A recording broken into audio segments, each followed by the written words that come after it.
A firefighter is deployed to extinguish the fire in the ceiling of a room. He calculates the distance from the wall to be 8 meters and the height of the ceiling to be 10 meters away. The firefighter also needs to calculate the angle at which the water jet has to be tilted to put out the fire in the ceiling. The inverse trigonometric function can help us in this calculation. So let us find out what these inverse trigonometric functions are. So here I have a function where the domain is ABC and the range is 1, 2, 3. So it is mapped from ABC to 1, 2, 3. Now, what if I ask you to find the inverse of this particular function, or what is the inverse of this? If I say this is function f, what will be the inverse? It will be just the opposite. That is, the range becomes the domain and the domain becomes what? The range over here. That is, from 1, 2, 3, now it is mapped to what? A, B, C. So this is the basics of what? Inverse functions. Now, what about inverse trigonometric functions? We are talking about inverse trigonometry, right? So what are those? So here I have the graph of y is equal to sine x. So you can see that the graph is going from 0 to pi by 2. It takes the peak value, and from pi by 2 to you have to 3 pi by 2, it takes the least value. So the graph is going like this. So you have this particular graph of y is equal to sine x. Now, what is the sine inverse x from this one? What is the inverse of the trigonometric function that is sine? So sine inverse x, the domain, we can say it is minus pi by 2 to what? Pi by 2. And f of x is equal to sine x. The graph looks like this. That is, from pi by 2 to pi by 2. I have just taken the part of the graph, not the complete graph that we have discussed earlier, but this is just a part of the graph. So this is for f of x is equal to sine x. Now, the same graph f of x is equal to sine x. If I just zoom in, I can see that same thing, that is from 0 to pi by 2 and then to 2 pi. The graph goes the same way. It has a principal value which starts from 2n pi minus pi by 2 and also 2n pi plus pi by 2. So these are the two principal values for the inverse function of which one? Sine. That is for sine inverse x. So you have to say that the principal value of sine inverse x is nothing but y is equal to 2n pi plus or minus pi by 2. So that is the principal value of sine inverse x. And the domain is nothing but minus pi by 2 to pi by 2. Now, about sine inverse x. If the graph of sine x looks like this, what will be the graph of sine inverse x? It will be the exact opposite in which axis? In the y-axis. So you have the y-axis over here and the graph of sine inverse x looks like this. And the range here will be minus pi by 2 to pi by 2. In the previous case, it was a domain and here it is the range. So the range is minus pi by 2 to pi by 2 and the domain is nothing but minus 1 to 1. So this will be the graph of sine inverse x and this is that range and the domain of it. Now you have over here both the functions, that is y is equal to sine x and y is equal to sine inverse x. So you can see over here that is this one on the x-axis is a sine x graph and this one on the y-axis is a sine inverse x graph.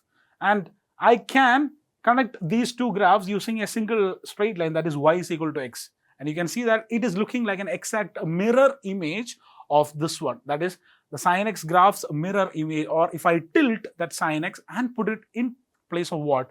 In place of x-axis, if I put that in the y-axis, I get sine inverse x, and that is what I got here. Okay. Now, there are many other inverse trigonometric functions, not just sine inverse x. You have for cos inverse x, sec inverse x, and then tan inverse x, and cot inverse x, and the last one is cosec inverse x. So you have for every trigonometric function that you have studied, whatever the 6 trigonometric functions are, there will be 6 inverse trigonometric ratios also. Now, let's look at each one of the inverse trigonometric graphs. First, we'll start with y is equal to cos x. You know the graph of cos x, it is just a little different from sin x graph. That is, the peak is at 0. So you can see that the graph of cos x is having a maximum at 0 itself, that is taking a value of 1.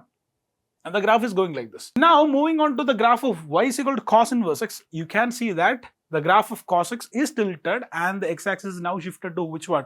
The y-axis, and this is the graph of cos inverse x. So if I take a part of this function, that is cos inverse x, you can see that the value 1 is now in the x-axis. So the domain of cos inverse x is nothing but minus 1, 1, and the range lies from 0 to pi. So remember these two, the domain and range of cos inverse x. And now for f of x, that is cos x, you can see this is the graph, and the domain is minus infinity to infinity, and the range is minus 1 to 1. Now, if I take the mirror image with respect to y, I will be getting which one? The new function, that is f of x, which is cos inverse x. And the graph looks like this, and you can see that the domain is -1 to 1 and the range is 0 to pi. So this is for cos inverse x. So we have looked for sin inverse x, and now we have studied for cos inverse x also. Now the next function we have here is tan x. So the graph of tan x looks like this, that is from 0 it will be taking the value 0, and to pi by 2 it will be taking a value infinity. So the graph goes like this, that is it goes to infinity on both sides, on the negative pi by 2 side as well as the positive pi by 2 side, it will be taking a value infinity. So this is the graph of tan x.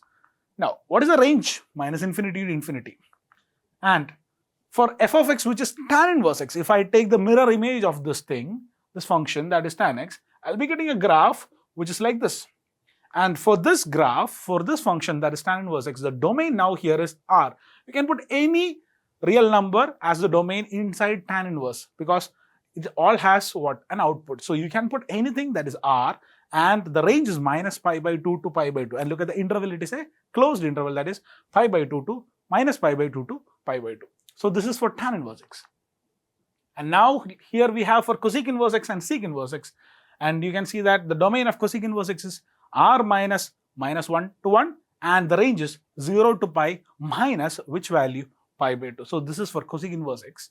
And for sec inverse x, the domain is minus infinity minus 1 union 1 to infinity, and the range lies from 0 to pi.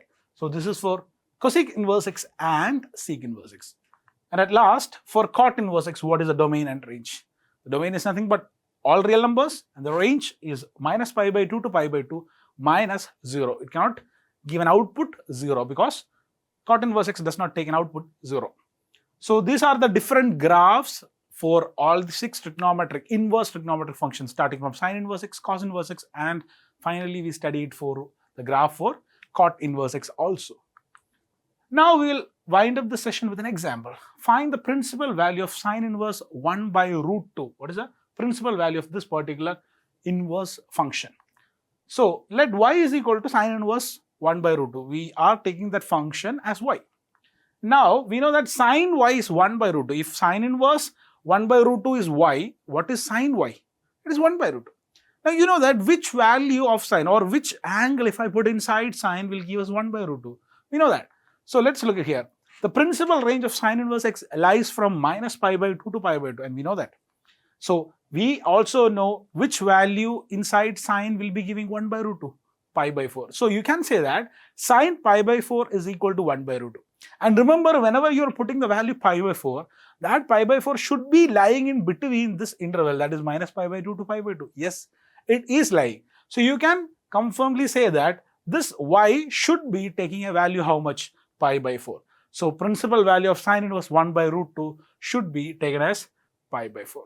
Now, this is all for inverse trigonometric functions. So we have studied in this session what are the different graphs of inverse trigonometric, 6 inverse trigonometric function, and also the principal value of the function, that is sin inverse x. Now that's about inverse trigonometric functions. More videos in the upcoming sessions. Now let's just summarize this.